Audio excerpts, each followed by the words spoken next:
पिछले 11 साल से देश भ्रष्टाचार के खिलाफ निर्णायक लड़ाई लड़ रहा है। अब इसी दिशा में देश ने एक और बड़ा कदम उठाया है। इस बार लोकसभा में भाजपा सरकार एक बहुत बड़ा एंटी करप्शन बिल लेकर आई है। मैं बंगाल के लोगों से इस बिल के बारे में विशेष तौर पर बात करूंगा। साथियों, आप भी जानते हैं, हमारे देश में अगर एक छोटा सा सरकारी कर्मचारी, चाहे वो सरकारी कर्मचारी ड्राइवर हो, प्यून हो, सरकार की किसी कैंटीन में काम करता हो, सरकार में कहीं साफ सफाई का काम करता हो, अगर वो कर्मचारी को किसी पुलिस वाले ने जेल में बंद कर दिया तो करीब करीब 50 घंटे में अगर उसको जमानत नहीं मिली और 50 घंटे जेल में रह गया तो ऑटोमेटिक उसकी नौकरी चली जाती है, सस्पेंड हो जाता है। एक छोटा मुलाजिम 2 दिन अगर जेल में रहे तो उसकी जिंदगी तबाह करने के कानून है, लेकिन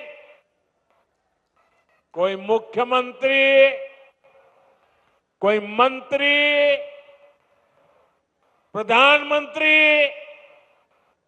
अगर जेल चला जाए तो उसके लिए कोई कानून नहीं है। और हालत तो देखिए, आजकल ये लोग इतने गिरे हैं कि जेल से भी सरकार चलाने की कोशिश कर रहे हैं। पश्चिम बंगाल ने ये साक्षात देखा है, बार बार कई बार अनुभव किया है। टीएमसी के एक मंत्री टीचर्स घोटाले में आज तक जेल में है। शिक्षक भर्ती का गंभीर घोटाला, घर से नोटों का पहाड़ मिला, लेकिन तब भी वो मंत्री कुर्सी छोड़ने को तैयार नहीं थे। जनता की हर भावना को यहां निर्ममता से कुचला जाता रहा। इसी तरह टीएमसी के एक और मंत्री पर गरीबों का राशन लूटने का आरोप है। इनकी भी करोड़ों रुपए की संपत्ति जब्त हो चुकी है।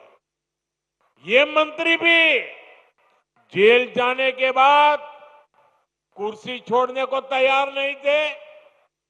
इन्होंने भी जनता की भावना की, संविधान की भावना की कोई परवाह नहीं की।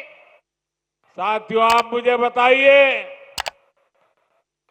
ऐसे लोग जो भ्रष्ट है, जो जनता को धोखा दे रहे हैं, क्या उन्हें सरकार में अपने पद पर रहने का हक है क्या? हक है क्या? हमने तो ये देखा है कि मुख्यमंत्री तक जेल जाते हैं, लेकिन वो जेल से सरकार चलाते हैं। ये संविधान का, लोकतंत्र का सरासर अपमान है और मोदी संविधान का यह अपमान होते नहीं देख सकता।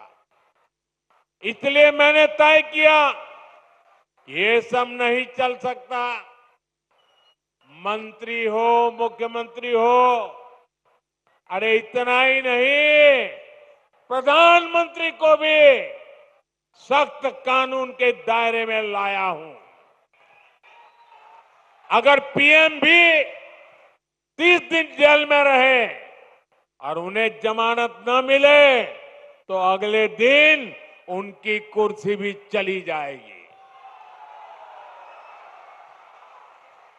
लेकिन साथियों, टीएमसी के लोग भ्रष्टाचार के खिलाफ इस कार्रवाई पर भड़क गए हैं। वो इस कानून का विरोध कर रहे हैं। टीएमसी के लोगों ने संसद में इस बिल को फाड़ने की कोशिश की है। ये दिखाता है कि टीएमसी की पूरी राजनीति कैसे भ्रष्टाचार के पहाड़ पर टिकी है। इसलिए लोग इतने डरे हुए हैं, भ्रष्टाचारियों को बचाने में जुटे हैं